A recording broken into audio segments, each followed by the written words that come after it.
ओम नमः शिवाय। प्रिय दर्शकों, मेष जातक जन्म से अग्नि स्वरूप कर्मठ और नेतृत्वशील होता है। कर्मणाम नेता लोकेशु यह सदा विजयी भवेत। जो अपने निर्णय से ही विजय प्राप्त करता है। अब वह क्षण है जब आपके कर्म का सूर्य उदित हो रहा है। साल का अंतिम द्वार खुल चुका है। केवल 60 दिन शेष हैं। यह समय स्थिर नहीं, निर्णायक है। ग्रहों की सम्मिलित ऊर्जा कहती है, क्योंकि ग्रह आपका भाग्येश उच्च का, आपके लग्नेश राशि का स्वामी स्वगृही, आपके सप्तमेश स्वगृही सूर्य भी बदलाव कर रहे हैं। यानी कि हर तरीके से समय शुभ है। हर एक क्षेत्र में बात करूंगा। अब आपकी थकान का अंत और आपकी गति का आरंभ हो रहा है। यह वही समय है जब हर संघर्ष के भीतर छिपा अवसर स्वयं बोलने लगेगा, और जो आप सोच भी नहीं पाए वो ही अब संभव होने वाला है। सबसे पहले स्वास्थ्य की बात करेंगे। शरीर की स्थिरता ही धर्म और सफलता का आधार है। स्वस्थः शरीरस्य आधारः धर्मः, ऐसा शास्त्र ने कहा है। यह वह दौर है जब शरीर आपसे विराम नहीं, अनुशासन मांगता है।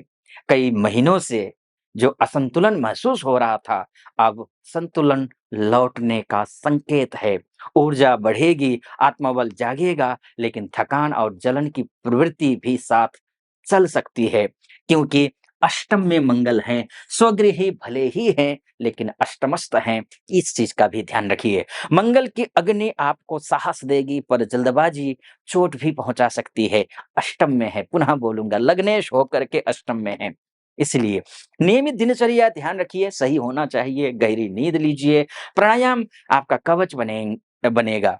अब हर सुबह ये याद रखिए, मैं थका नहीं हूं, मैं तप रहा हूं अपनी नई शक्ति के निर्माण में। मैं थका नहीं हूं, तप रहा हूं अपनी नई शक्ति के निर्माण में। इस बात का ध्यान रखिए। शिक्षा की बात कर लेते हैं। ज्ञान वही जो अंधकार में दिशा दे। यह समय केवल पढ़ने का नहीं, समझने का है। गुरु का उच्चत्व यहाँ पर देखिए ना, उच्च के हैं गुरुदेव। गुरु का उच्चत्व आपको गहराई से सोचने की क्षमता दे रहा है। विद्यार्थियों के लिए यह समय आत्म सुधार और नई योजना का है। प्लानिंग करके पढ़ाई कीजिए। परीक्षा या प्रोजेक्ट के परिणाम मनोनुकूल आ सकते हैं, यानी कि अनुकूल होंगे, आपके पक्ष में होंगे, परंतु अति उत्साह में असावधानी हानि पहुंचा सकती है। अब पढ़ाई साधना बन जाए, हर विषय एक ध्यान बनकर भीतर उतारने की कोशिश करिए। वो आपके लिए उतरने वाला है। यह ज्ञान अब केवल अंक नहीं देगा, यह आपको नया व्यक्ति बनाएगा। चाहे किसी भी क्षेत्र की पढ़ाई कर रहे हो आप। नौकरी की बात कर लेते हैं। नौकरी वालों के लिए तो गुरु की दृष्टि ही आपकी नौकरी भाव में, यश में है, समृद्धि में है, प्रतिष्ठा में है, वैभव में है। कर्म ही यज्ञ है और कार्यस्थल उसका वैदिक कुंड है। ये मेरा, हम लोग बोलते हैं अक्सर, वैदिक कुंड होता है ना, हवन कुंड, वैदिक। यह समय आपकी पहचान को पुनर्भाषित करने वाला है। आपके कार्य क्षेत्र में शनि की परीक्षा, गुरु का मार्गदर्शन और सूर्य की प्रेरणा, तीनों मिलकर आपको नई दिशा देने वाले हैं। जो कार्य रुक गए थे, अब गति पकड़ेंगे। बॉस से रिस्पेक्ट मिलेगा। अभी तक क्रेडिट नहीं मिल रहा था, क्रेडिट मिलेगा। जिम्मेदारियां दोनों बढ़ेंगी, यानी कि सम्मान भी मिलेगा, जिम्मेदारियां भी मिलेंगी, यानी कि दोनों में बढ़ोतरी है। लेकिन अहंकार का त्याग अनिवार्य है आपके लिए। नेतृत्व तभी फलदायक होता है, या फिर फलदायक होगा कहिए, जब उसमें विनम्रता जुड़ी हो।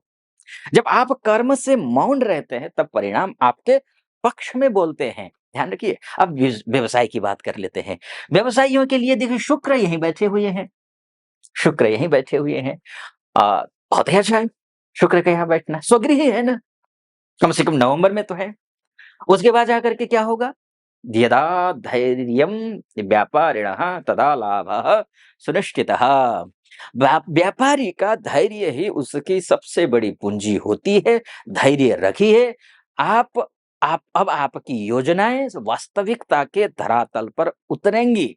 जो अवसर महीनों से रुके थे, अब द्वार खुलने लगे हैं। साझेदारी हो, व्यापार विस्तार करना हो, विदेशी संपर्क हो, नया व्यवसाय शुरू करना हो, सभी में स्थिरता और नई संभावनाएँ उभरेंगी। लेकिन थोड़ा-सा ध्यान ध्यान रखना, कुछ चीज़ों का ध्यान रखना पड़ेगा आपको। परंतु ये समय भावनाओं में से नहीं, ध्यान रखिए। शुक्र अष्टमस्त हो जाएँगे। आपके व्यवसाय के ग्रह, भावनाओं से नहीं। ये 24 नवंबर के बाद होंगे। रणनीति से निर्णय लेने का है यह समय। संयमित निवेश कीजिए, ईमानदार संवाद कीजिए, ग्राहकों से विश्वास बढ़ाइए, यही आपके अगले अध्याय का आधार बनेंगे। अब व्यापार नहीं, व्यवस्था बनाइए। व्यापार तो अपने आप ठीक हो जाएगा, व्यवस्था को ठीक कीजिए। कैसे करना है? जो आने वाले वर्षों तक स्थायी रहेगा, ऐसा प्लानिंग करिए। समय शुभ है, खराब नहीं है। क्योंकि भाग्येश भले ही शुक्र यहाँ चले जाएँ, लेकिन भाग्येश तो यहाँ है ना। भाग्येश यहाँ है, गुरु की दृष्टि है। अष्टम में जाने के बावजूद मंगल पर भी गुरु की दृष्टि है। देखिए, भाग्येश की दृष्टि मंगल पर है, सप्तम से क्या चिंता है? अच्छा, अब आते हैं वित्त पर, फाइनेंस पर। धन का मूल आपका संयम है। यह वो समय है जब धन का प्रवाह स्थिर होकर मन को शांति देगा। पुराने ऋण समाप्त होने के योग हैं इन 2 महीनों में और नई योजनाएं साकार होंगी। लेकिन अति उत्साह में जोखिम मत लीजिए, क्योंकि यह समय स्थायी योजना का है। मैंने पूर्व में भी कहा, व्यवसाय की जब मैं बात कर रहा था। अल्पकालिक लाभ का नहीं है यह समय, दीर्घकालिक सोच रखिए, स्थायी सोच रखिए। दान और सहकारिता का भाव आपके लिए आर्थिक सौभाग्य का द्वार खोलेगा, लेकिन दान उसी को दीजिए जो पात्र है, सुपात्र है, कुपात्र को नहीं देना है। जितना बाँटेंगे उतना बढ़ेगा, लेकिन सुपात्र को। यही बृहस्पति का नियम है, क्योंकि बृहस्पति चतुर्थ भाव में बैठे हैं, भाग्यश होकर के बैठे हैं। पूजा करिए, पाठ करिए, बड़ों का सम्मान करिए, ठीक रहेगा। अब बात विवाह की कर लेते हैं, या फिर रिलेशनशिप की बात कर लेते हैं। विवाह या रिलेशनशिप। मधुरम वचनम सर्वेषां हृदयानि जये मधुरम वचनम सर्वेषां हृदयानि जयति।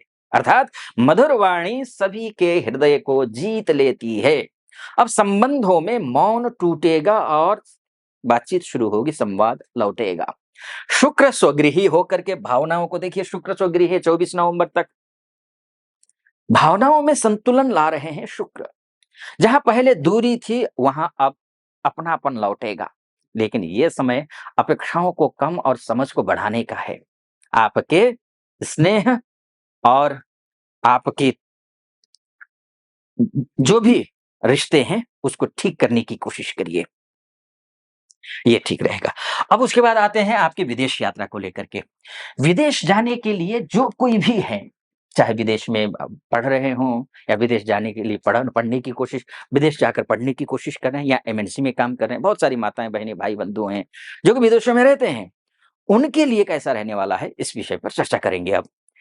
यात्रा आप करने की सोच रहे हैं, तो शुभ समय है। जीवन का अगला द्वार अब बाहर नहीं, भीतर खुलने वाला है। ये एक बात है। लेकिन विदेश जाने चाहने वालों के लिए विदेश जाकर के भीतर के द्वार खुलेंगे। विदेश हो, स्थान परिवर्तन हो या नए प्रोजेक्ट से जुड़ने हो, इन सब में तेजी आएगी। जो प्रतीक्षा चल रही थी, जैसे आप वहाँ ग्रीन कार्ड की प्रतीक्षा कर रहे हो, पीआर की प्रतीक्षा कर रहे हैं, वो अब साकार होगी। विदेश जाने के सपने देख रहे हो, साकार होगी। परिवर्तन पहले डराएगा, फिर दिशा भी देगा ये। डरिए मत, हो सकता है कुछ डराए भी। धैर्य रखिए। यह काल जीवन के क्षितिज को व्यापक करने का है। आप केवल यात्रा पर नहीं निकलेंगे, बल्कि अपनी नियति के नए अध्याय पर कदम रखेंगे। अब मैं आगे निष्कर्ष बोलूं और उपाय बोलूं कुछ, क्योंकि उपाय बोलना जरूरी है।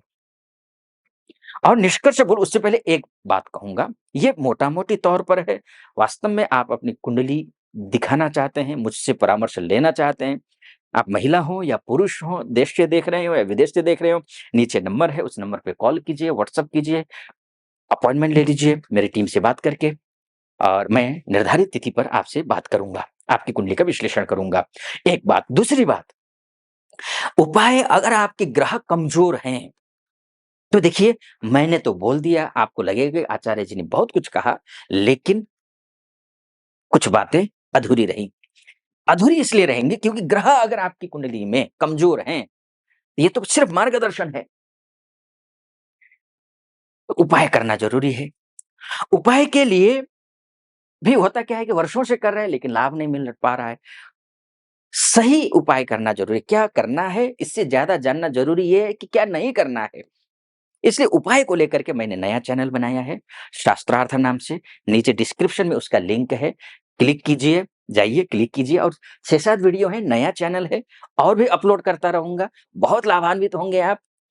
जाइए, सुनिए वीडियो को, समझिए क्या कैसे करना है और चैनल को सब्सक्राइब भी कर दीजिएगा, वीडियो को लाइक और कमेंट बॉक्स में हर हर महादेव लिख दीजिए और इस चैनल पर भी यहाँ तक पहुँचे हैं, तो मेरा निवेदन है कि आप नए हैं, तो सब्सक्राइब कर दीजिएगा, वीडियो को लाइक और कमेंट बॉक्स में हर हर महादेव लिख दीजिएगा। चलिए आइए अब बात कर लेते हैं उपाय की।